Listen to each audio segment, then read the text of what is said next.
Their movies gave you nightmares. Now, the most diabolical minds in horror are coming together in the ultimate Halloween horror special.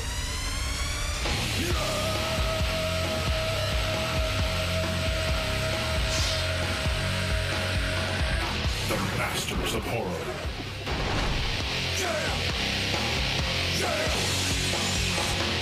Exclusive, never-before-seen interviews from John Carpenter, Wes Craven, Toby Hooper, Stuart Gordon, John Landis, George Romero, Dario Argento, and many more.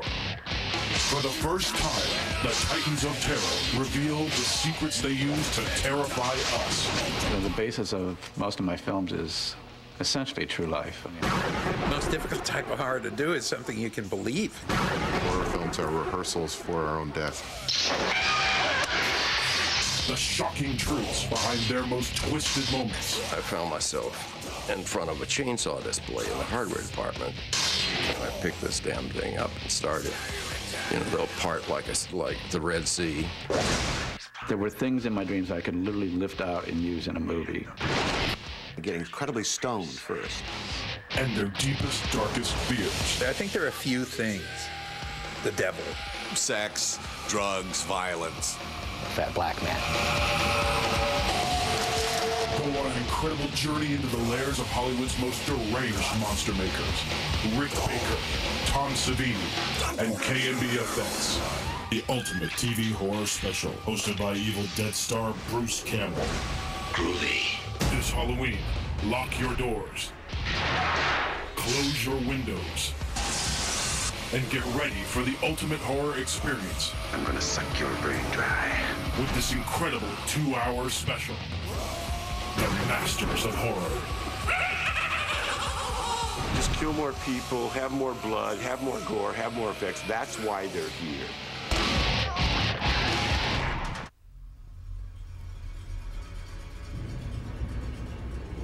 You're in the dark, watching, wanting to look away, but you can't. The hair on the back of your neck stands on its end, and pretty soon, sooner than you think, you're going to scream.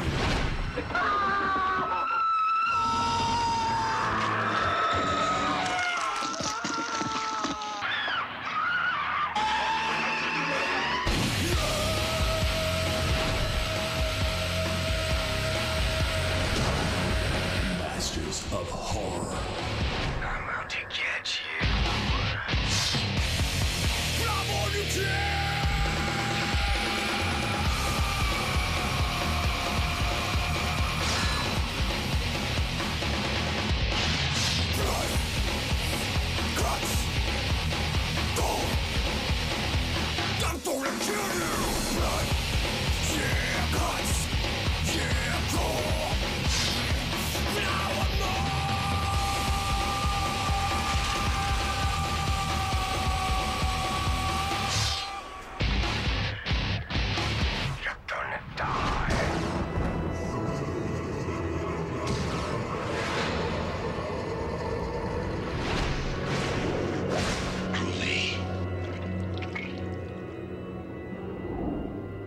Hi, I'm Bruce Campbell. You might know me from the Evil Dead trilogy or from such classics as Mind Warp or Maniac Cop 2. Or maybe not. Horror movies. What is their appeal? Why do we shell out hard-earned cash to have our pants scared off us? And why do we keep going back for more? Tonight, the Masters of Horror are going to reveal how they freak out audiences, how they make us love to be terrified. But who are the Masters? Those warped, twisted monkeys who've created some of the bloodiest, scariest, and most deranged images ever to terrorize the silver screen. John Carpenter, Wes Craven, George Romero, Toby Hooper, Dario Argento, John Landis, Rick Baker, Guillermo del Toro, and more. For years, their movies have given us nightmares, and tonight, we get a rare look inside the darkest minds of terror. They'll show us their most disturbing moments from their films, reveal all the tricks they use to horrify us, and even share the real-life nightmares that inspired the greatest horror movies ever. So lock your doors, shut your windows, and turn off the lights. because we're about to get schooled by the masters of horror.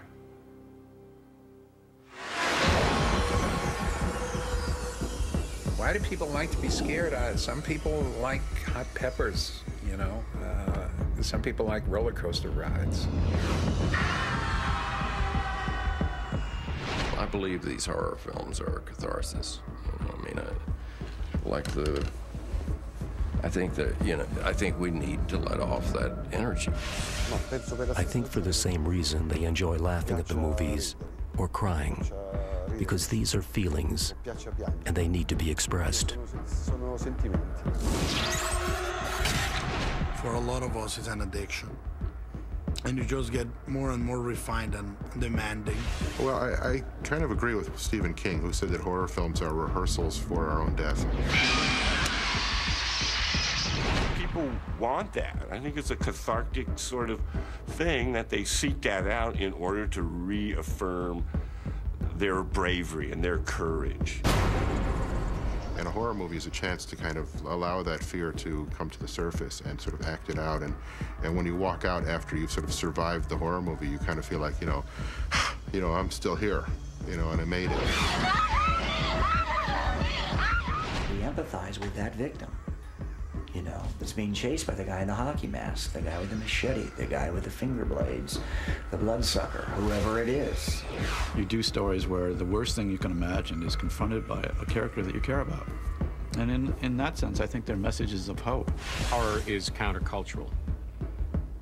It's about the fact that the world isn't as nice as we want to believe. Scares, being scary, like getting people to jump, is not hard. It's a loud sound and a quick motion, you know, and you jump. It's not hard to horrify somebody. If you're gross enough, you'll horrify somebody. If you show a shredded child or a dead, you know, mangled corpse or something oozing, you know, you can be horrible. It's that anticipation that's the thing that always kills you. The things that I've learned, I guess, is that what you imagine is always much worse than anything that they can show you. I think the most difficult type of horror to do is something you can believe in your heart. Because it's so, I mean, how do you come up with those concepts? Jaws is the perfect horror movie because who can deny it? You know, some people are afraid of heights. Some people are claustrophobic. You know, some people are terrified of rats. Whatever it is, everybody has different fears. People used to ask me all the time, what are you afraid of? What are you afraid of? Death? Loss of a loved one? Loss of identity? Disfigurement? I mean, there's lists of things that are our fears. Well, one of the primal things that horror is based on is the kind of the horror of the body itself. One horror is that it's just so damn vulnerable. You know, I mean, we only have this thin little skin keeping all of our insides and blood in, and it's so easily gotten at. All of us are afraid of the same things. We're born afraid. It's the reason there's religion. You know, it's because we're all scared of the dark. Where do the masters get their deranged ideas? What dark part of the mind do monsters like Freddy Krueger escape from? It's the stuff that nightmares are made of. But actually, the inspirations may be very real. Wes Craven knows that sometimes the truth is scarier than fiction.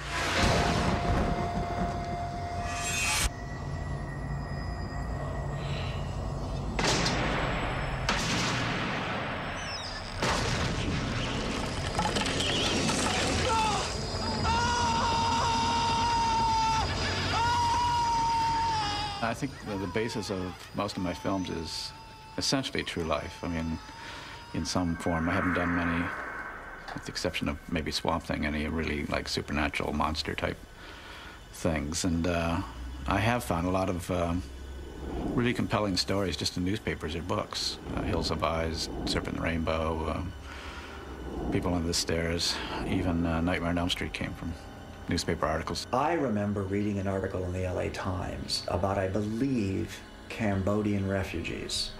And because they were so disoriented and so, you know, sort of out of any comfortable surroundings. The Cambodians in the Midwest were unable to wake themselves up and purge themselves of their bad dreams and their nightmares, and they were literally dying in their sleep.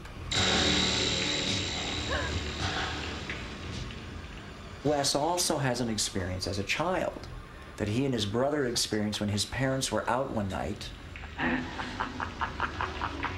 Wes looked out of their upstairs window down onto the street and saw a man with soot and scabs and an old hat. The man looked up, looked at little Wes, and made eye contact with Wes and freaked Wes out, and he closed the curtain or pulled the blinds down or whatever was necessary. Told his brother about it, was freaked out, was afraid to look back out, peeked again, and the guy was still looking right at the place in the window where Wes had looked out. The kind of peak pictures that I've made were very much my kind of reading of the current sort of psychological, social situation that I perceived in the world, in the United States in specific, to kind of a B-movie genre format, but making it as deep as I could and as deeply embedded in kind of the cultural zeitgeist of the time. We knew we were going into really a very unstable environment. Haiti had had essentially a citizens' revolution about 9 months before, where they had thrown Baby Doc out. And the only real law and order in the place was the army and the voodoo priests. So we were able to hire the army, and then with the voodoo priests, we basically just went in and said, we want to make this movie about voodoo, and we want to be respectful to it, and we want your help and protection. So we were guided to the supposedly the most powerful voodoo and priest on the island, and he sort of basically gave us protection, and he actually gave us an assignment because we were on a location scout at the time. He said, the next time you come back, bring me some gold chains and some other things. And so David Ladd and I actually found ourselves 2 weeks later in Beverly Hills going into a jewelry store buying gold chains. And the guy finally says, are these for a little girl? Are they for an adult? We said, no, actually, it's for a voodoo ceremony. We had a very, very personal, hands-on experience with all of the sort of Voodooan culture. And a lot of the ceremonies on screen are being performed by real Voodooan people who do that. And quite often the people that were playing Voodooan people were the actual characters from Wade Davis's life. So yeah, it was very, very real.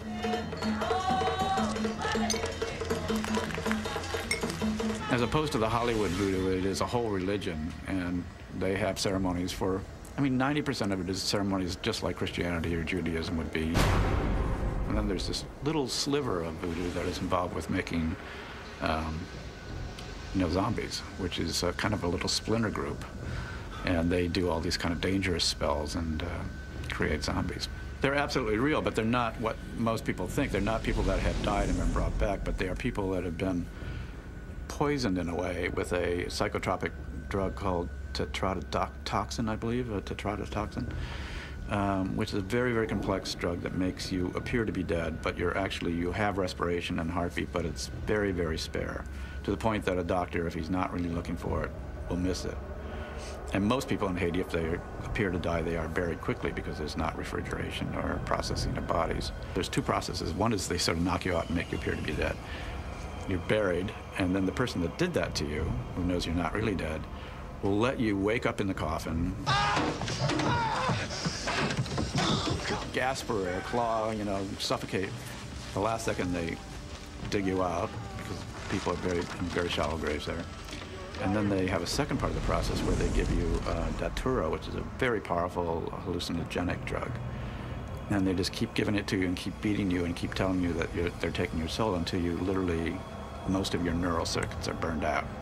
So there you are, you're a person completely traumatized, you're convinced your soul is gone, and it's like somebody gave you 2,000 acid trips in a row. All of your relatives think you're dead, and then they just let you go. So here's this dazed, person, damaged mentally, goes wandering through the countryside, and the first person that sees them and recognizes, oh my God, it's the living dead.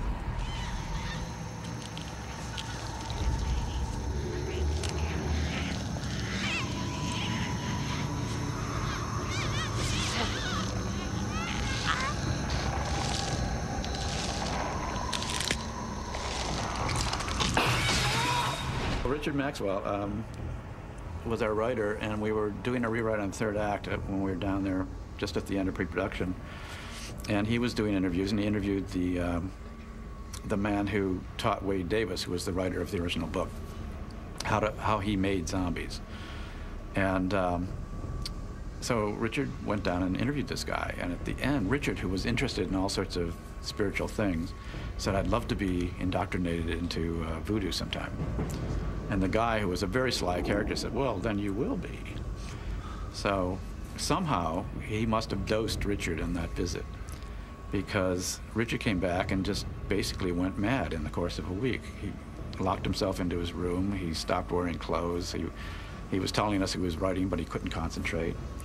And finally, the day before we started shooting, actually the morning we started shooting, I woke up at like 5 in the morning. Somebody was knocking on my door of my room. They'd come in over the rooftop and onto my patio. I opened the door. Here's Richard, dazed and haggard, unshaven. I looked down. All around his feet are cigarette butts. He'd been there for half the night. And he said, "I just wanted to wish you good luck because the voodooans and the producers are in league against me and they're going to kill me."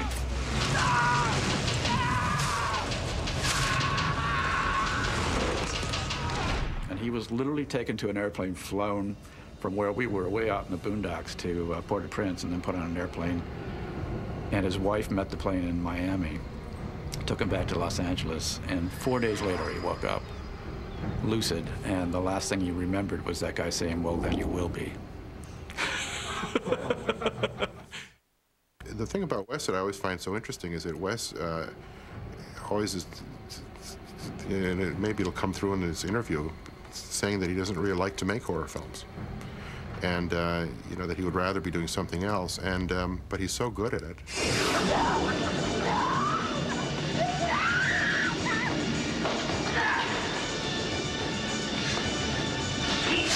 I enjoy doing horror. I mean, it's not enjoyable to do something that requires intensity when there is a system set up to then attenuate that intensity. Then it's like, you know, all those months I worked to make it really intense, and I'm really excited about it, and then at the last minute, there's this anonymous group. I think in the area of censorship, I've really only made one film that was uncensored for a while. That was Last House on the Left. I didn't even know about the MPAA. Sean knew about it, and we sent the film off to them, and I think we did 5 or 6 submissions, and they just cut it down to, I think it was like some 60 minutes or something. And Sean finally just said, "The hell with it," and he said, "Put it all back." And we put it all back, and he went down the hall to somebody that had a film that had been rated R and borrowed their negative that had the R rating. I hope the statute of limitations are over, but so we just released it as an R rating, but it was totally uncensored. The shock of The Last House was I applied what I saw in uncut footage from Vietnam to a genre film, and people were furious and outraged, but to me it was just, oh, that's reality. Thereafter, and increasingly so, everything I've done, and I think everything that John Carpenter and all the rest of the guys have done, has been censored. Shocker had something like 13 submissions. No more Mr. Nice Guy. And all they would say is, well, you know, it's too intense.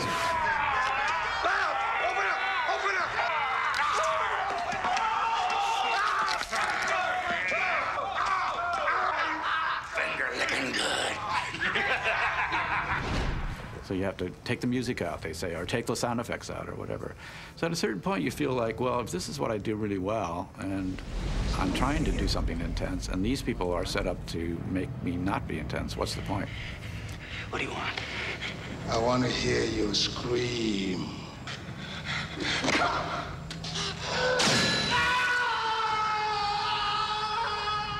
The world itself has such horrific elements to it that the criticism of any director that you went too far is just, to me, totally bull. I did a religious ceremony recently at the Directors Guild where a bunch of like nuns and people that were at religious college said, you know, why do you put these terrible ideas out there? And I just said, you know, what world do you live in? I want to come visit and maybe, you know, live there. Because to me, the world is full of shocking and terrifying things. So, I don't know. It just, it seems silly to say, you know, is there something you wouldn't put on screen? No. No. Except an untruth. I hope that I won't put something that's false on the screen. But everything else, I think people should have the option to see if they want to.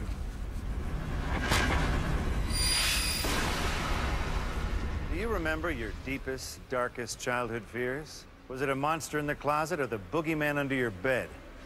For me, it was that hairy mole under Aunt Millie's lip. Oof. But there is no terror greater than what the imagination of a child can rattle up. And there's no one better to tell us about the horror of innocence than Guillermo del Toro.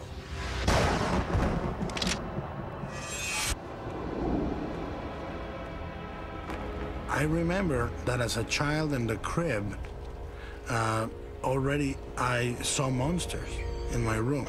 We had one of those 1960s shaggy rugs, you know, and I used to wake up in my crib and look at it and see a sea of green fingers instead of the green fibers of the carpet moving, and I couldn't go to the bathroom. And I started peeing on my crib, and my mother started punishing me. One night, I got up on my crib, and I said to the monsters that I saw in the closet and on the carpet and all around me, I said, if you let me go pee, I'll be your friend forever.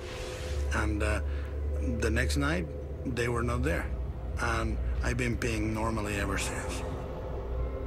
But I became their friend, so it's a deal.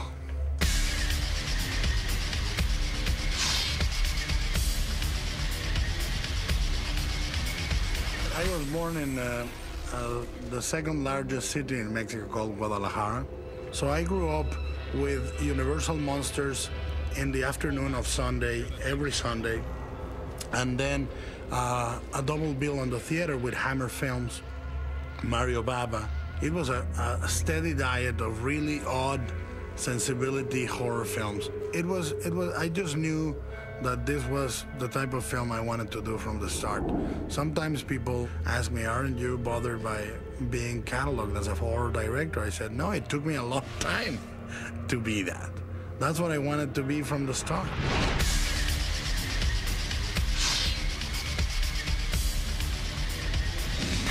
Since I was about 8 years old, I grabbed my dad's Super 8 camera, and I started doing movies with my toys, all action sequences, kind of like Blade 2 with a low budget.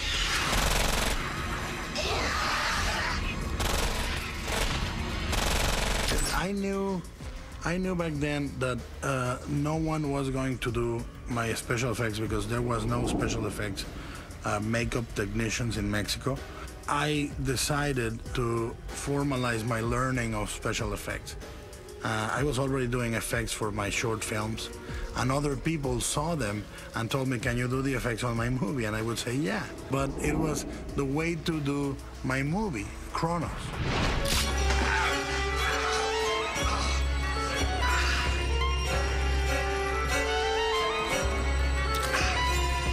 It took me 8 years to make the movie, but during those 8 years, I put together little by little a workshop that could handle the effects. And sure enough, when we did Kronos, we were still probably the largest company doing makeup special effects in Mexico.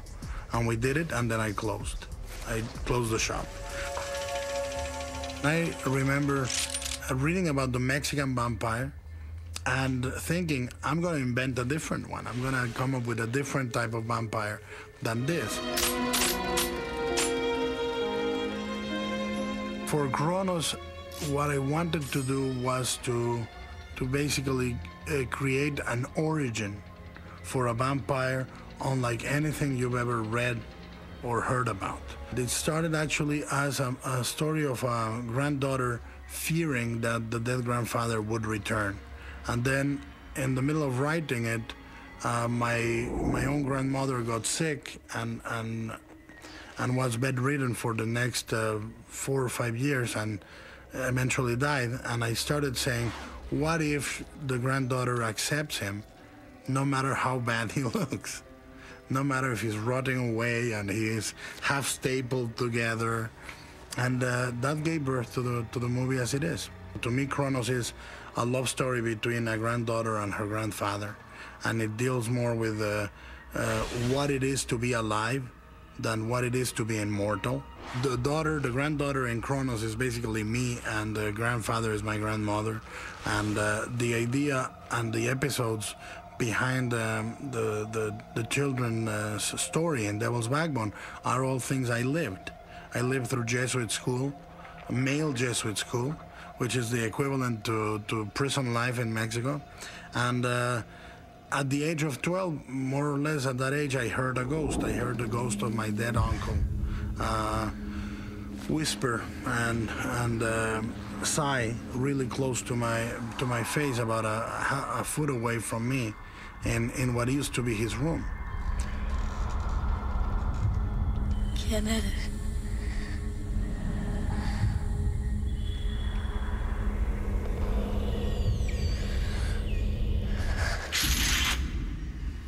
Houses are like stone tapes.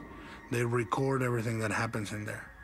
And then sometimes, very rarely, but they do, replay.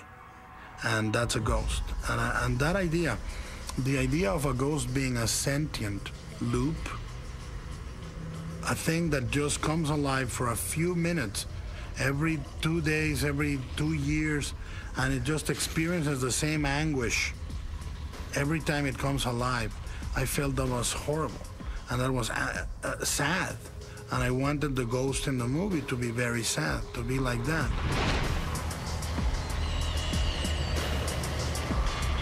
The best witness you can have for anything is a child, because it's a non-judgmental, fully emotional character.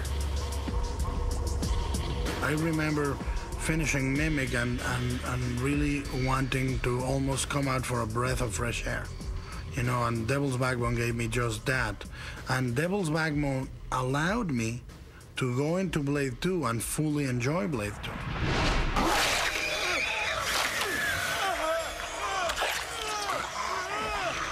You know, I was able to take Blade 2 and make it the pulpish, fun movie it is, and not try to elevate, quote unquote, something. I just do it and make it fun. Visually, the most experimental movie I've made is Blade 2.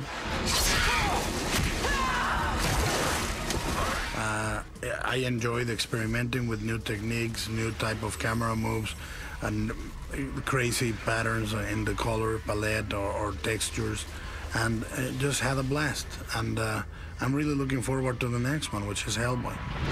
I have achieved the legendary happiness of an 8-year-old now that I'm 38. I'm happier, I'm freer now, and I'm having more fun doing movies now than ever. No one has to demand from you to grow up, because you are an official, stunted person. You know, you are frozen in childhood.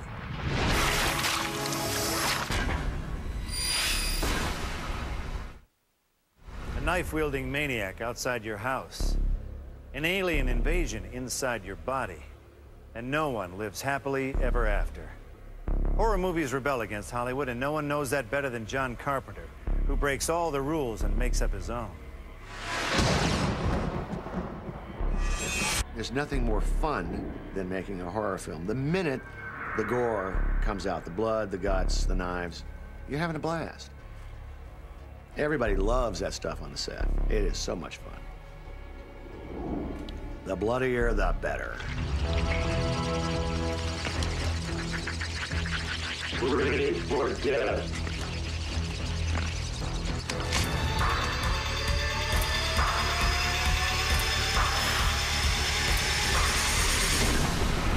There are only 2 horror stories that you can tell. I mean, there's 2 basically templates of a horror story. And very quickly, I can illustrate them. If you imagine we're all sitting around a campfire in the old days, and the medicine man is standing there. And we're a tribe, and he says, let me tell you where the evil is. It's out there beyond the darkness. It's the other tribe. It's the beasts in the woods. That's the evil. That's one story. The evil from outside. Same situation. We're in a circle around a campfire. The medicine man or the holy man stands up and says, I'll tell you where evil is. It's right in here. It's in our human hearts. It's in us. That's evil on the inside. Two stories. I met this 6-year-old child with this blank, pale, emotionless face and the blackest eyes, the devil's eyes. I spent 8 years trying to reach him, and then another 7 trying to keep him locked up because I realized that what was living behind that boy's eyes was purely and simply evil. I don't know that I ever thought any of us who worked on Halloween thought it would ever be a big hit. As a matter of fact, when it was first released, it was not. It got bad reviews, and nobody was going to see it, and then it kind of caught on. But those are the days when I was just trying to direct movies, you know, and I was still just trying to learn it. Since 1975, I had written screenplays. So finally, somebody was hiring me as a director, and I was overjoyed. So I didn't care what kind of movie I was doing.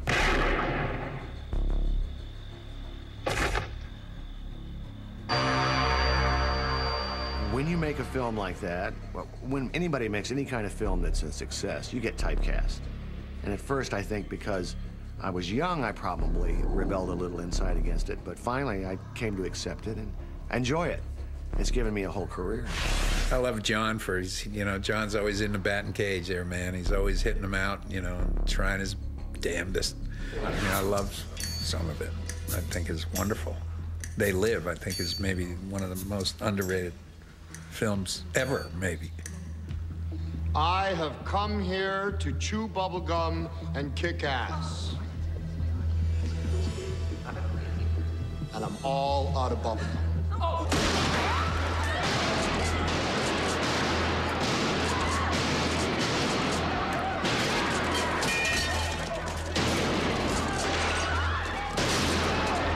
See, I'm from a different time. I grew up in a time when we were rebelling against some of the cliches of old Hollywood. The happy ending, the hero and the girl live happily ever after. You know, we got a chance, and I think it's completely different now. We got a chance to experiment and do different things. But then the audience began to not like that anymore. They wanted their certainty again.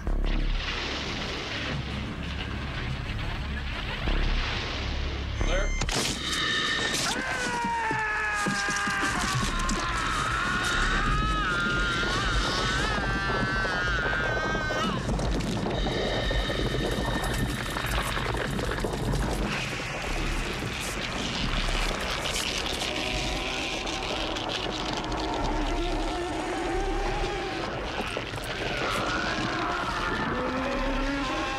What's interesting about The Thing, the criticism of The Thing, all I can do is look at it from the inside and listen to what other people have said. It was too vicious. It was too dark a film, too nihilistic. I'm always attracted to that kind of story where what's going on here? You know, who is telling the truth and who isn't? Maybe it's my own worldview.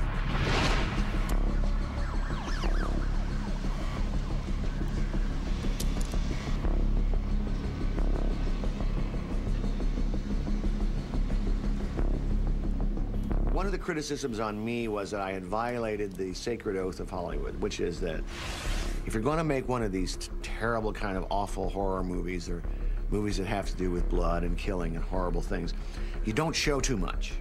The cliche in Hollywood is you never bring it out in the light, you see. And that way you're kind of exempt from the pornography of violence that people will accuse you of. Well, I didn't do that. None of us did that. We brought it right out in the light.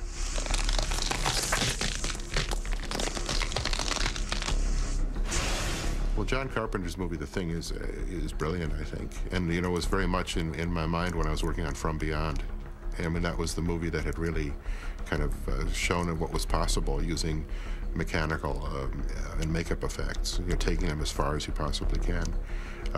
So a very, very hard act to follow. With The Thing, literally, it just predates CG effects without CG effects. You know, he creates things that you just shake your head and say, how the hell did they do that? All the effects were done later. All the scene with the actors was done first. We had nothing. We didn't know what was going to happen. We knew because of Rob's concept about the creature, about the thing. We knew, I knew, and both of us knew that we could do something really special if we just tried really hard. The thing can look like anything. You see, it's not one monster. It's not like the creature from the Black Lagoon who always looks the same. This thing can go completely insane, so it's only your imagination that limits you. He used a lot of carbopole. I don't know if you know what that is, but that's the stuff that you put in Twinkies. Kind of holds it all together. It's this chemical, and it's real gooey. That's kind of the slime. Basic slime for monsters is carbopole. Bubble gum, and he uses this all kinds of different kind of rubber to stretch and pull. And we had this little mechanical head that was on a car, a little remote control car model, and it's kind of like across the floor. You gotta be kidding. And we burned it up. That's all we had.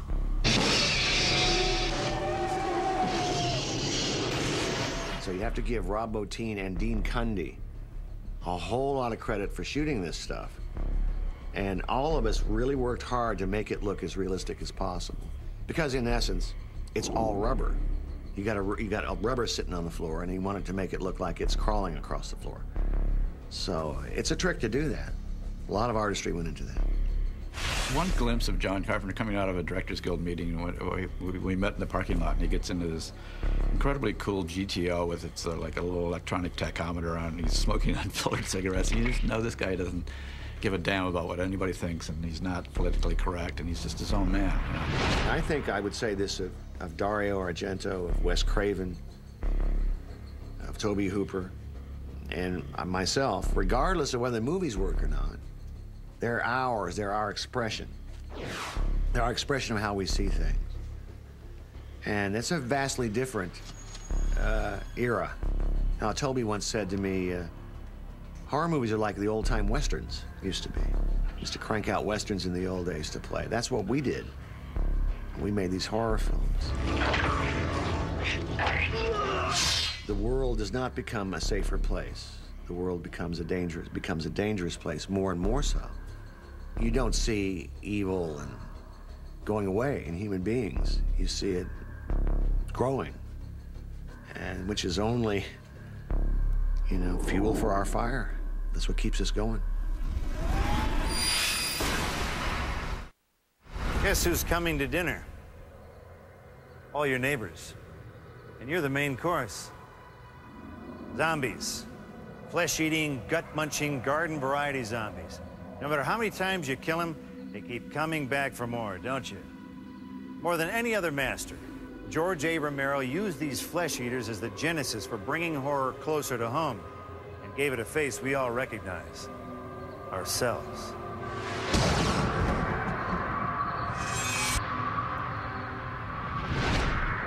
Well, I grew up on EC comic books, and actually when I was first of an age to be allowed to go to movies alone, the Universal monsters were all in re-release, so I got to see Frank and Drac and those cats big screen as a kid.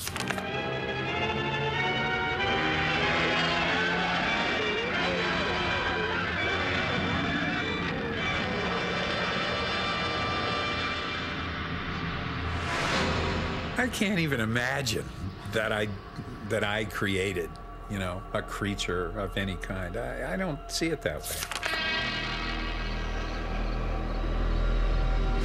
I mean, they're zombies. They just happen to, you know, be white. They don't work in a cotton plantation. They're blue-collar monsters. George Romero was a big influence on me because of, I think, Night of the Living Dead.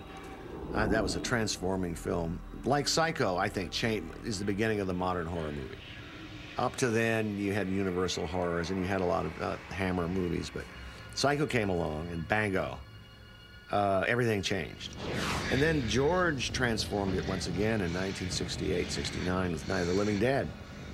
That was an amazing film. He invented a whole world.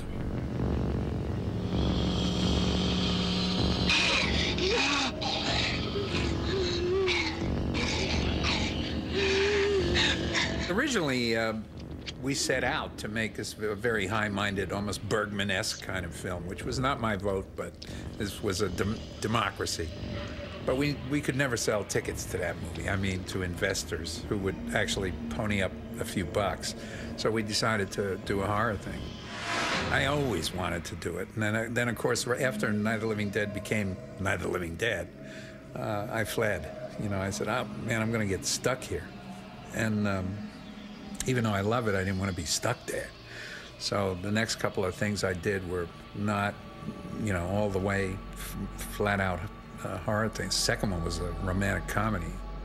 Romero, most of the time, is doing social commentary, you know, and I think his Living Dead movies are fantastic commentaries about society. All right, Vince, hit him in the head, right between the eyes. With the original Night, it was late 60s. We were all involved in, you know, in social criticism of one kind or another. And so I think those attitudes all crept in. I mean, we lived in that farmhouse. We would hang around at night. It definitely crept in. And we talked a lot about what does this represent, and the fact that it was purely an accident that the lead role was cast with a black actor who happened to be a friend of ours who was the best actor available to us. That gave it some power, which, you know, it didn't go unrecognized by us, but we were out to make a horror movie.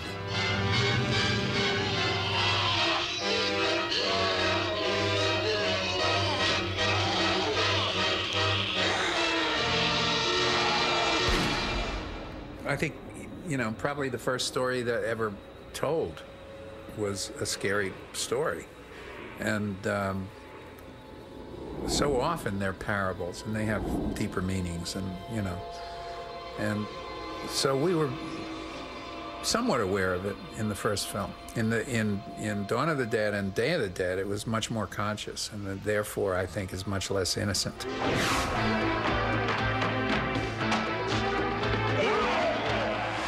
fact, it's that lack of innocence, I think, that if anything, bothers me about those films. You know, once you're aware of it, it's pretty hard to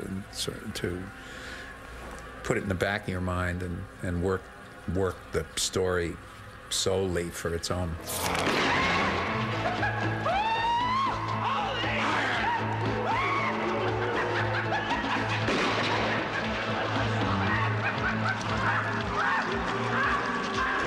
On Reanimator, you know, George Romero's zombies are like, you know, this is sort of the, you know, he is the, you know, the guy who put, you know, kind of established how a zombie behaves. You know, you can't think of zombies without thinking of George Romero's zombies.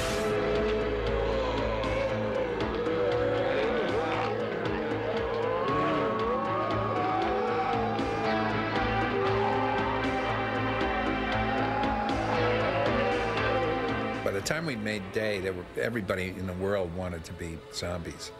And the dean of the fine arts department at Carnegie Mellon University is the zombie there with his wife. He's the fisherman zombie. You know, people just all want to be zombies, and they all want to have the most grotesque makeup, and they want to be chewed up if possible. And it's a riot.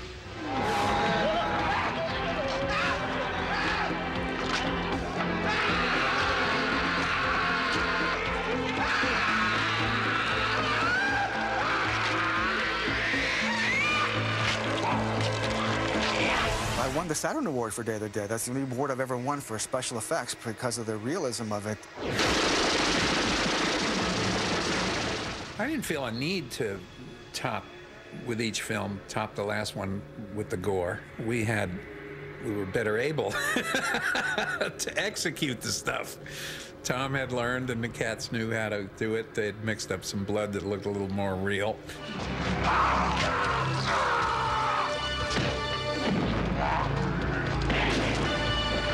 You can't get any better than the real thing. All the intestines were real because you can't get any better than the real thing, you know?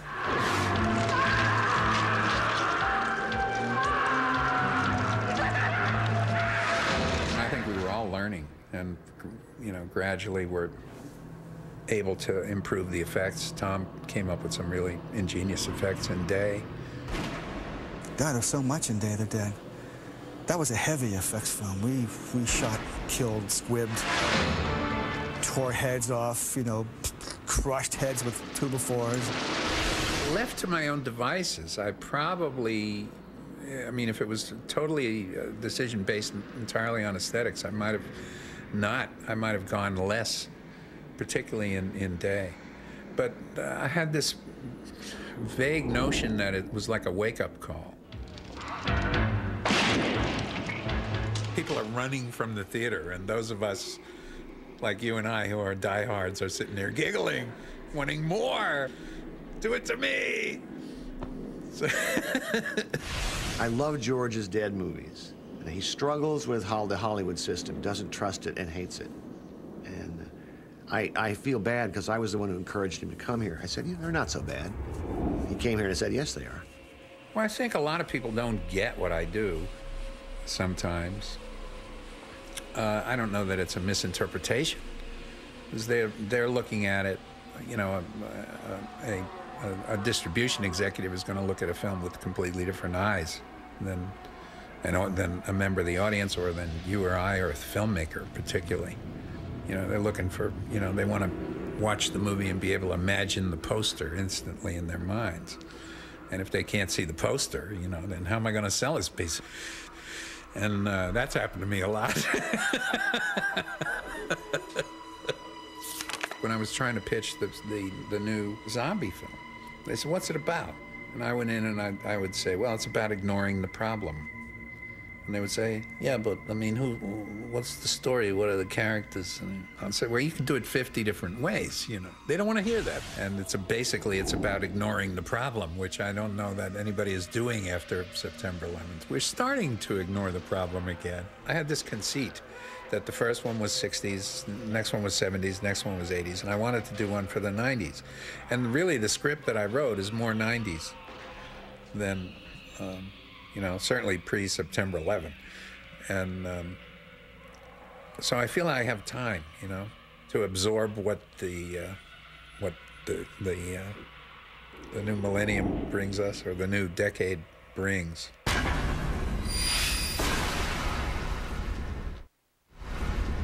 All right, I know what you're saying. All this fancy talk about horror movies is neat and all, but when do we get to see the monster? Well, you're in luck, you sickos. Horror may come from the imagination, but the monster comes from a warehouse in North Hollywood. And it's the masters of makeup that bring them to life.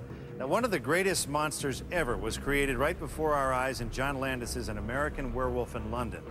A movie that sparked a revolution and showed us like never before that horror was indeed changing. My generation that got interested, people like Dennis Murin, who now runs ILM, or Rick Baker, these guys had a love for the genre, and there's this weird change. It starts in the early 70s and works its way through, which was, you always saw these low-budget movies, but they were pretty well scripted, pretty well acted, pretty well directed, until you cut to the bad rubber monster, because they had no money to spend on that. Or you'd cut to the rocket ship, which would go, you know. Then starting in the 70s, New World Pictures and stuff, suddenly with people like Rob Bottin and Rick Baker and you know, these new, I'm trying to think, Craig Reardon, there's so many of them. Phil Tippett. I mean, these incredibly craftspeople coming up. You had this weird thing, which was bad movies, poorly made, but fantastic monsters. The monsters were great. The rocket ships were so slick, you know. It was just weird. And now, because of Lucas and Spielberg, the Jaws and Star Wars phenomenon, suddenly B pictures are now A pictures. Now, there is no such thing as B product. It's all crap.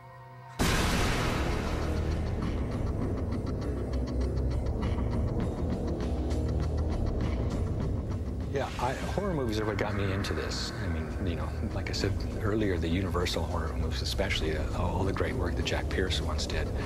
was what inspired me to make monsters for a living. Basically, that's what I wanted to do, is be the monster maker. We have some stuff from a movie that's I'm very fond of, which is American Werewolf in London. I first found out about American Werewolf in London when I was doing Schlock, which was John Landis's first film.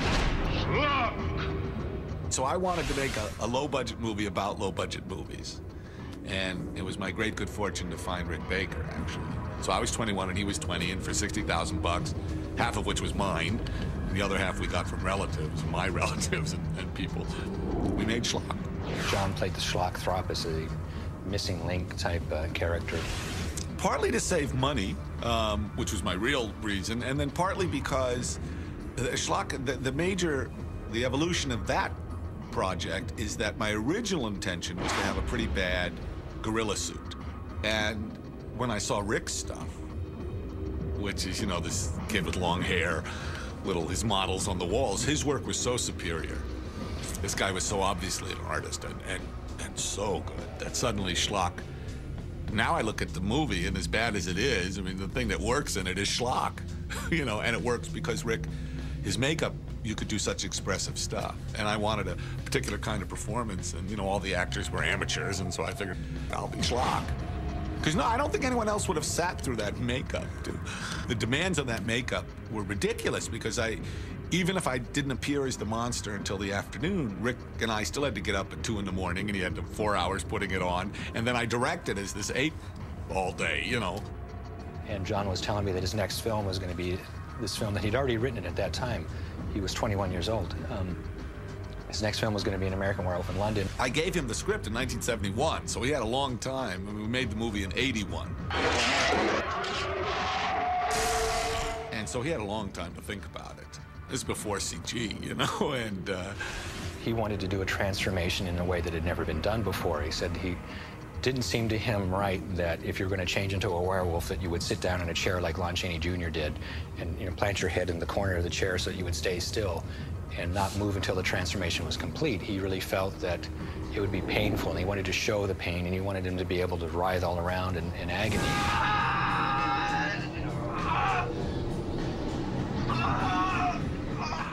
It was very difficult what I said, what I wanted for Rick, which was that in the script it's specific about how painful it is. It's not a pleasant experience. Also that it be in bright light, harsh light actually, which is very unfair to a makeup. And so he said, so figure it out. So I said, okay, cool, because I've always, you know, the Universal horror films always, you know, it's what started me in the business. And I always liked that transformation stuff, and I loved werewolves, so I couldn't wait to sink my teeth into this one. And we ended up doing what we called change-o heads and change-o hands and change-o backs for the transformations, where we actually made, this is the #2 change-o head. We had a head that resembled the makeup that David wore. And this head had little, like, pneumatic rams that would actually push forms out and push the muzzle forward and the cheekbones, and it would actually physically change shape right in front of the lens. There were no opticals involved, which made for a kind of a disappointing shoot. We shot this in post-production. We finished the whole film. They had the wrap party, and then the next day we filmed the transformation with a smaller crew, and it was really, you know, we'd get the camera set up, and John would say action, and they had to go, go, okay, cut. And he goes, oh, I think we got that, you know. And it's like, you think we got that? We spent months on this, and that's it, you know. So.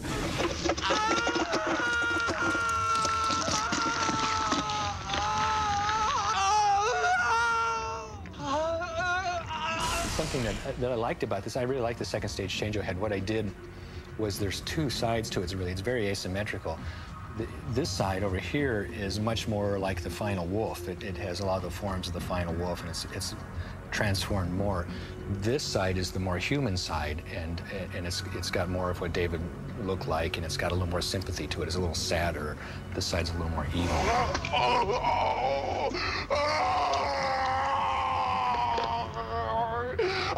And this is one of the, I think we made 3 or 4 heads for American Werewolf in London. This is one of the wolf heads. John Landis wanted the wolf to be a you know, demon dog from hell, basically. He wanted a 4-legged wolf. I was really pushing for a biped wolf, a 2-legged werewolf. Yeah, I wanted the werewolf to be 4-footed. I wanted it to be a big wolf monster. it just was really ferocious looking, and it would just, you know, be like this, you know, the Rick or whoever, Elaine, whoever was working it, like Rick would be holding it, and all he had to do was go like that, and you'd go, ah! You know, it really had tremendous life, and it was great. Rick and I disagree totally, but I think I showed it too much. I was very enamored of his work. I thought it was great. And I think I showed it too much, but he doesn't. This particular head we used in the sequence in the moors where it first attacked Griffin Dunn. And it was like in the middle of the night, it was freezing cold, and I'm puppeteering this head. It's got like this big kind of scissor thing inside that makes the mouth work. It was basically a simple puppet, you know, but he's beautifully sculpted. The very first take, Griffin really got very into attacking, you know, fighting with this wolf. The very first take, he grabbed onto the side of his face and completely pulled the foam rubber skin off the skull. So I'm out in the middle of no place, freezing cold, had to repair the damn thing. So the next take, I got my revenge on Griffin. So when I was puppeteering the thing, I was beating it out of him, basically, you know, so.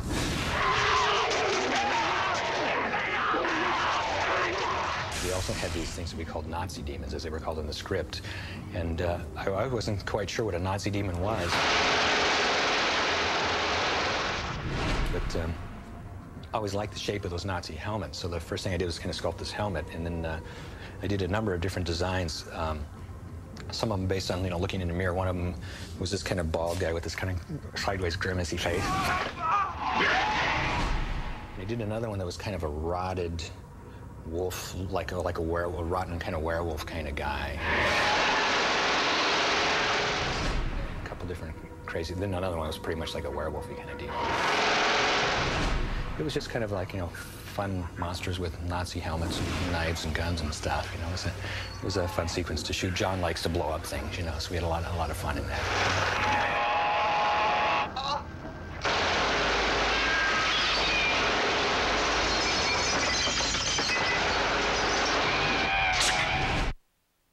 You know, funny thing happened when we did An American Werewolf in London and did the transformation.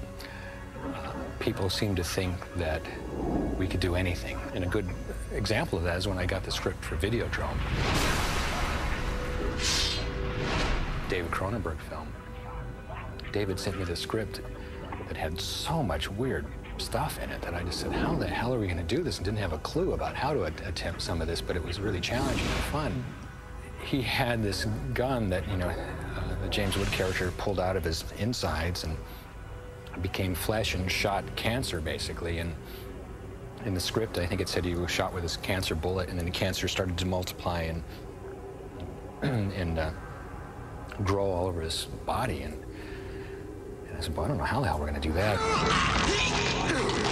So we ended up making a rubber likeness head of the actor that played Barry Convex, and had these hot melt vinyl cancerous tumor things that we puppeteered with our hands. And it was basically, we were under the floor operating this puppet and shoving this stuff up through and moving it around as he you know, was shot by this cancer gun.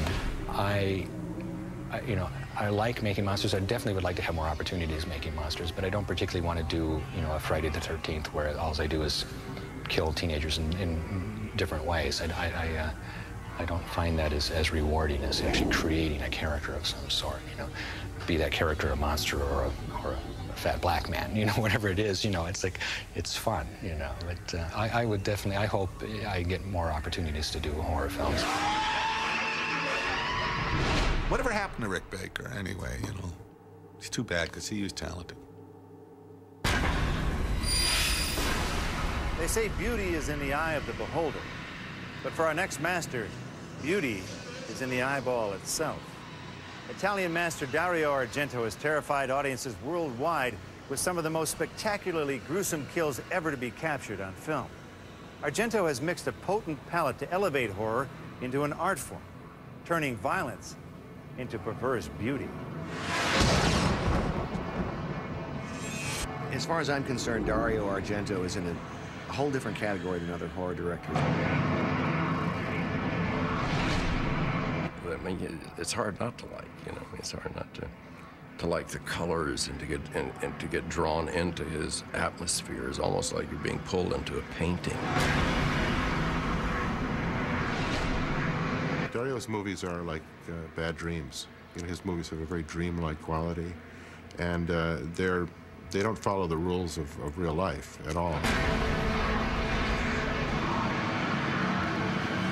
He has a fusion of visual style, which is totally unique and all his own, story and music and mood that transforms his movies into something I don't think anybody else can do.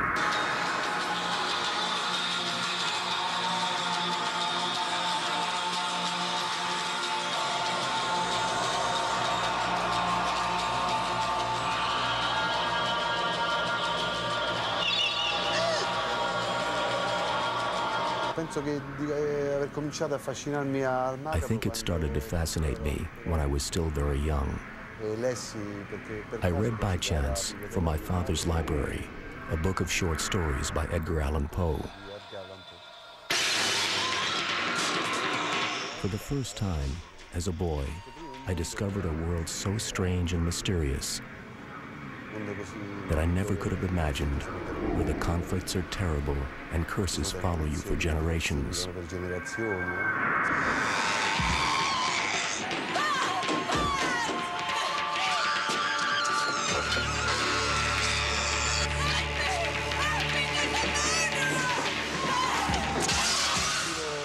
I come from a cinematic family. My father made movies. My mother, too, was in the movies. Of course, they liked a more traditional type of cinema, the classic cinema. They saw this predisposition of mine for the fantastic, horror, mystery genre, and it was censored by them. They saw it as a flaw in my character, and they tried to change it. Anybody who doesn't understand his work, watch Suspiria. And forget the story. The stories make no sense at all. It doesn't matter what the story is. All of a sudden, you're in this, where am I?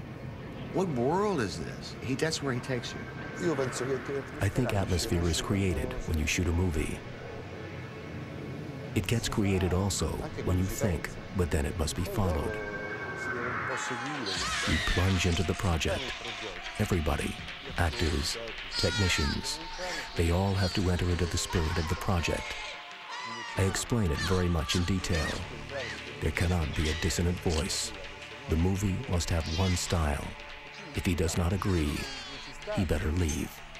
They must participate in the project. The project is my movie. But everybody has to bring their potential to this project.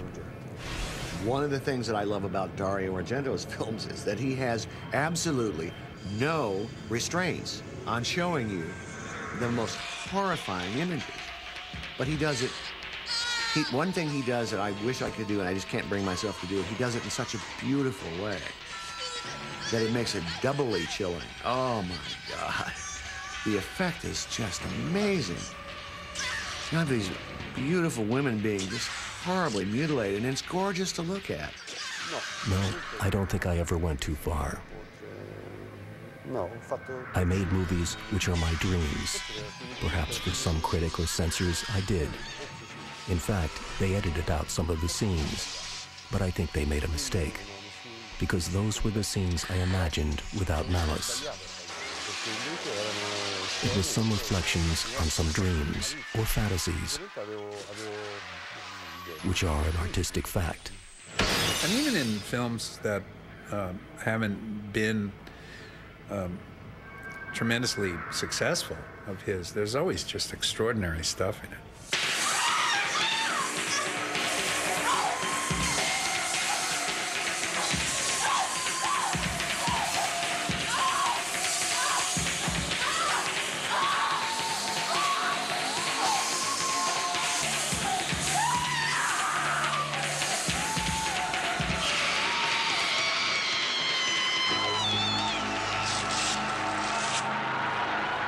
He's a guy that goes for the fences, man. He and Carpenter, you know, I mean, just go for the fences and forget about it, you know. So if you strike out, cool, but you might hit a home run. There is an interest in this world which emerges as an alternative to ours. This is what scares us. The ghosts, all of these things. The dead who come back. The crazy people. The killers who nobody knows why they have to kill. It's a big pot in which there are many stories. It's an extremely vast area. There's so much to tell. I think 5 lives would not be enough.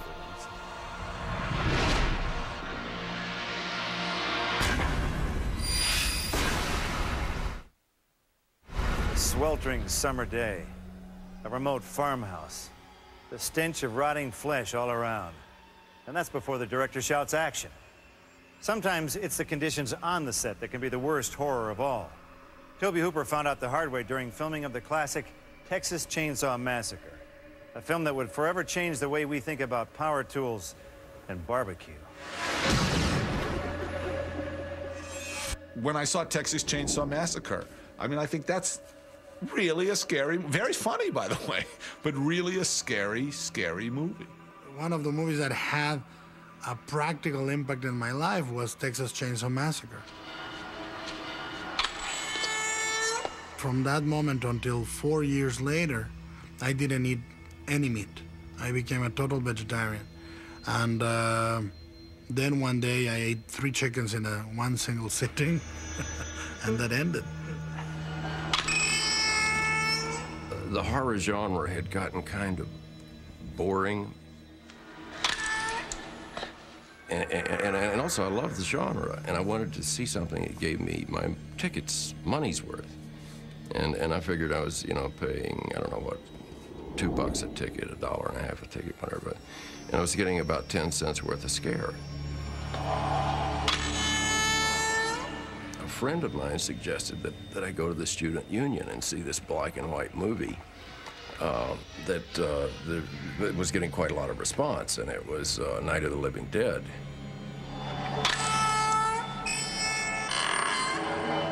And I walked out thinking, yeah, okay, that's the way to do it. That's a good skyrocket that can be seen from far away. So I was Christmas shopping, and I was in the hardware department. It was something like a Sears store, and God, I hate crowds. I hate them closing in on you, and so they were closing in, and I was kind of like freaking, you know, just wanted to get out of there, get out of the crowd. And so I found myself in front of a chainsaw display in the hardware department, and that's where the idea came from. Well, if I pick this damn thing up and start it, you know, they'll part like the Red Sea, and I can get out of here. Well, I didn't do that, of course, but when I got home, by the time I got home, and I think the entire structure seemed to come like in one package, maybe like a nanosecond. But the configuration of the hitchhiker, the cook, and then everything tumbling back into itself was like an instant, immediate notion that came out of that experience of wanting to get out of that crowd. Leatherface came from the family doctor, who told me when I was 10 or 11 years old that he, when he was in pre-med school, he skinned a cadaver's face and dried it out and wore it for a masked Halloween party. So, okay, that's cool. We got the skeleton from India through a pharmaceutical company, and the real skeletons are less expensive than the plastic one. But, you know, I'm just wondering, where do they get these skeletons? You know, where do they have skeleton farms? How do they get perfect and they're cheaper than plastic ones, you know?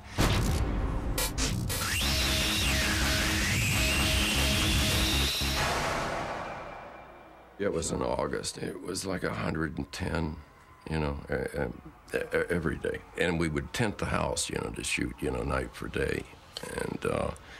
And then it was like 120 degrees, and the props weren't cured yet, and they would start, you know, vaporizing as they dried up. But there was an atmosphere. We were living it, and we were in that August Texas heat to the point that it was.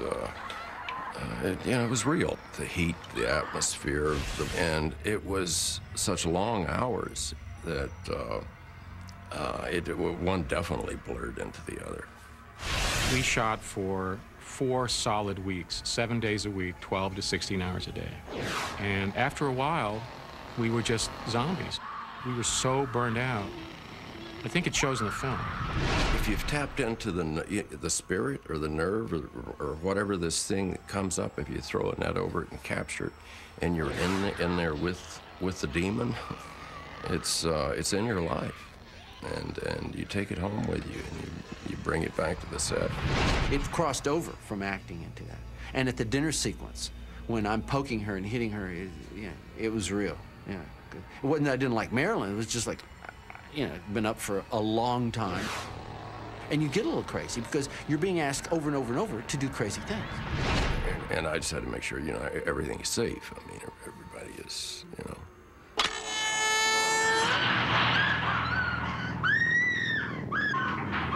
Geez, everyone on this film. Daniel Pearl operating the camera almost got an eye knocked out with a dolly shot traveling so fast in the woods that the camera hit a tree and jammed. Everybody got injured. That just kept reminding you. We're talking about flesh and blood and life. I could barely see out of the mask. I could see only directly in front of me. I had no peripheral vision at all. So that made the chase sequences very difficult. Gunner's mask had ridden up on him, and he was with a chainsaw. And he, you know, and of course now we're doing a long shot, so the cast and the crew are all like, you know, 50 yards away. And the perspective, you could see it plain as day, where he's getting closer and closer and closer, and he doesn't realize it. He's about to cut her in half in real time. And everybody's going, ah, ah, ah. And Gunner's meanwhile thinking, I'm really doing a good job, boy. They're yelling for me and egging me on. He's just about to kill this woman, you know. And Toby's going, well, let him get a little bit closer. My favorite scene to shoot was actually the dance at the end. I just started swinging the saw and kind of stamping around. And then I noticed, and they cleared everybody away, and I could barely see out of the mask. And I noticed that there was the cameraman standing there with the camera on me, and Toby was standing behind him. And then they would move around me as I moved. And at one point, I had sort of swung the saw, and I realized that Toby had ducked. So the reason it was such a pleasure to do that scene is I started swinging the saw at Toby. I was imagining that I was going to kill Toby with the saw. So it was with great pleasure. That's when I started really dancing around and spinning and swinging that saw, was that I wanted to scare them with what I was doing. I wasn't angry at Toby. I thought he was great. I think it was just the frustration and the sort of, just the desire to do something back, you know, after suffering for 4 weeks of shooting. But Chainsaw has this reputation for being so visceral and bloody and gory, and you know, it isn't. And I mean, the blood's there; it's dried on the walls, and the girl on the meat hook. When I pan down her body to show the wash tub underneath it is obviously to catch, you know, a lot of fluid. There's nothing dripping from her. It's just you put it together in your mind because it makes sense. Chainsaw 1 was a play about morality in a strange way, and family values. And it was all bubbling up out of the Times and out of Watergate. And once again, I underline, we found out as a naive students such that hey, they don't always tell you the truth. So it's about a film about a bad day. You know, for everyone, actually a bad day for Leatherface and everyone.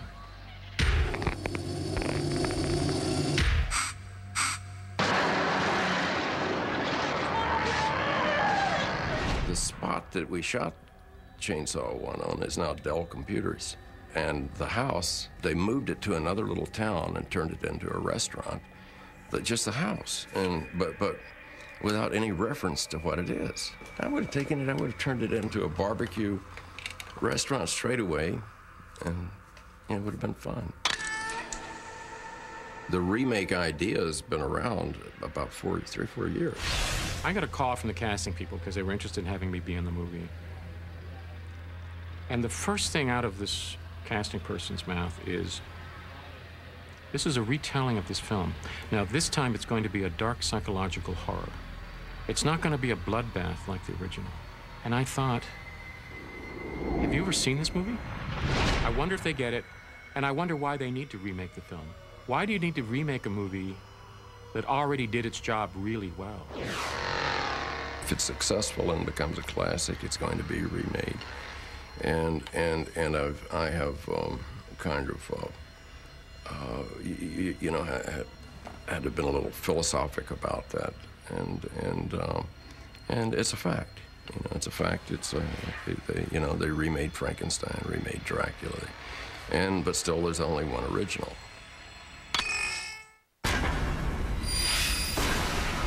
By now, you're probably curled up in a fetal position, drooling all over yourselves and wondering if this sick and twisted gore fest will ever end. Why don't I let the real masters answer that? The reason that horror or suspense or movies about evil won't die is because it doesn't ever go away. I would like to see it get scary again. I would like to see people scream again. A genre film can become a classic if you really put your heart and soul into it, not just in the production, but in the depth of it. The fact that you can make images that are essentially really great metaphors for things. You know, horror films, I think, deal with our fears, and I think everyone has a need to, you know, express them. And it was very interesting to me that after 9/11, the most popular movies were horror films. Is less more? No. I mean, more is more. I mean, anything worth doing is worth overdoing. They've always underestimated horror fans. They always go, look, these people are idiots. Just kill more people, have more blood, have more gore, have more effects. That's why they're here. And that's not really the case with a lot of horror fans. The reality's horrific. You know, monster movies are controlled and fun.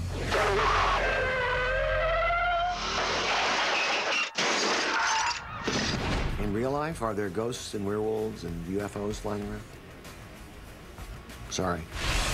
Do I believe in the supernatural? Sure. Something better be there. In part, I believe in it. The rest is just the product of charlatans. There's no doubt that to me is real. The ghosts are real. The supernatural exists in one place, the arts.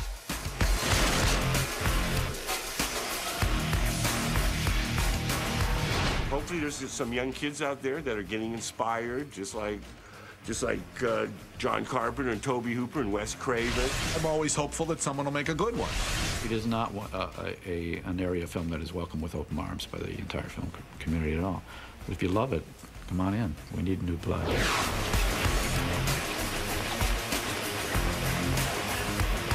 Get back to studying the old films. What worked in this? Maybe they should just sit down in front of Psycho or Texas Chainsaw Massacre or Night of the Living Dead and take notes.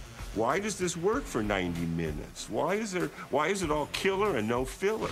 Someone will find that other closed door in that dark room in our head, and they'll open it.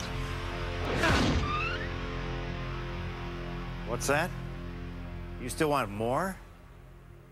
All right. You asked for it.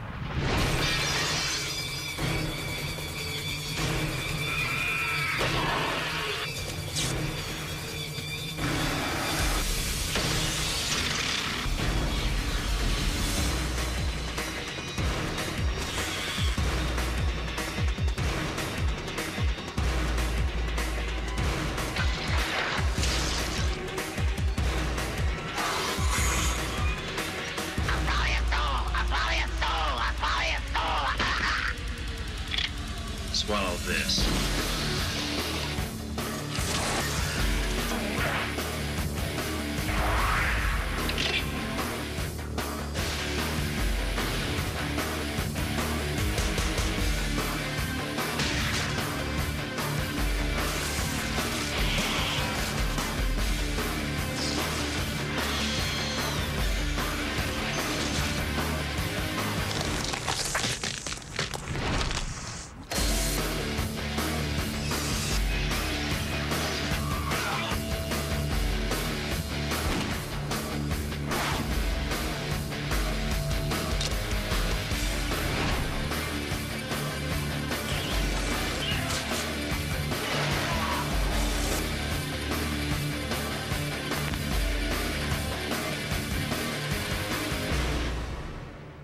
Party's over.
So remember, if you find yourself being chased by a knife or chainsaw-wielding maniac, or stranded on the moors during a full moon, or even walled up in a cabin with the forces of evil coming at you from all directions, just keep telling yourself, it's only a movie.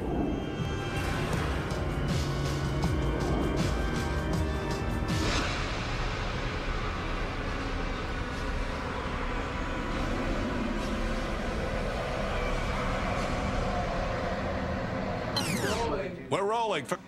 Del Toro, silencio, por favor. I told you, he's a nightmare. Yes? I have a secret method of taking myself back there. And so I'm going to watch a movie. I watch it at home on my big screen, and I get incredibly stoned first.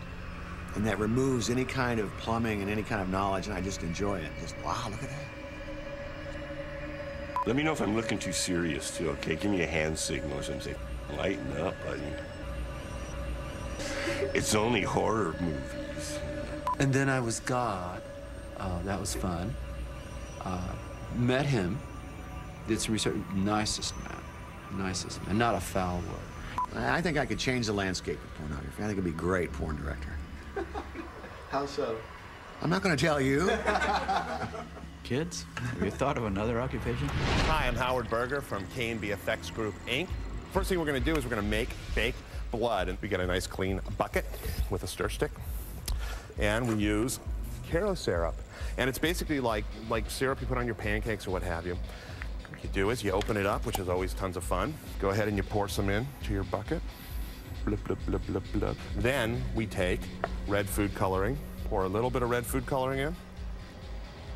Then we put a little yellow food coloring, and the yellow actually helps neutralize the red so it doesn't look like a big candy apple mess. But now I'm the type of guy that likes my blood really, really dark. So I use this color, it's called caramel. It's kind of like a gross bile color that you'd find in an old Sam Raimi type movie. Stir it up, so it's really nice. This stuff works great. You can use it for whatever you want, you know. Sometimes what we like to do is if we have to dress an actor with blood, what we'll do is we'll just splash the blood on. Bang, bang. Or you can just like shoot all over his chest or have it drip down his face and onto his head. It always looks really, really good, I think. Okay, this is just like a standard razor blade that you can buy at any hardware store or what have you, except that we've dulled this down considerably. We've dulled this down considerably. We've dulled this down considerably. But on the backside, we glued a little tube, and you can get this tubing at like a fish store or anything like that, or also another hardware store. Okay, we've got our blood syringe all hooked up, full of blood, a nice little bulb of blood. We stick that in, And then what you do is, this freaks out your mom. This worked for me when I was a kid. Give me your arm for a sec there, Ryan. You go, that's it, Mom. I've had enough of all this. Okay, now let's take a look at this. This is kind of cool. This is something I used to do when I was a kid. I got the same razor blades, and I would go ahead and find a way to cut this out very carefully, cut a little wedge. So sometimes I'd go ahead and wedge it into my finger like that, walk in the house. My mom would be all freaked out, especially if you put a little blood on it. You walk on and go, Mom, this is killing. I gotta get this out. How do I, you know, I can't go to school. My dog ate my paper and shoved a razor blade in my thumb. The other thing that's really cool is you can do whatever you want. This one's good too for lips. Ryan, open up. That one's cut out like that. It's half and half. There, and you put a little blood on there. That's why you need to x-ray your Halloween candy. Okay, let's look at this now. Okay, this is called the pencil through the neck gag. It's actually 3 pencils through the neck gag. It was used on a film called House on Haunted Hill. It's pretty simple. We have 3 pencils that are bunched together, cut in half, and we've then suspended them apart, equal distance there, on a little piece of metal that's been shaped to fit Rye's neck. And once again, we're back to our old friend, the fishing line that pumps the blood, and we got our blood thing here. So what we do is we put this on Rye's neck, and then we get it to bleed. Oh no, it's bleeding, arterial spray. Can I borrow that pencil? Okay. Let's look at some more stuff, which actually we should do guts. What we do is we make these out of gelatin. These are just gelatin, and you can use Knox gelatin, which is like a gelatin you can buy at the grocery store, and you mix it up and makes it all goopy, and if you put a little glycerin into it, it's awesome. Now what I'm gonna do is I'm gonna have our friend Rye hold these guts, but actually these are dry, so let's get some wet guts, okay? Or else they just don't look right. Look at that, that looks great. There you go, happy birthday, and don't say I never gave you anything. The other thing is, that's really cool, is this stuff called Nurnies, okay?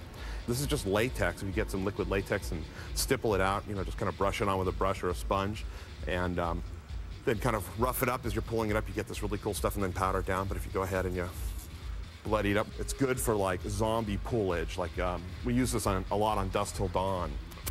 Just snaps away and looks really cool. And also it's really good for dressing. It's a lovely necklace. We will dress you up nice. It's lovely. Okay, this is the last gag, all right? It's a good one, though. What I've got is this dummy gun, and it's dummy, it's not real.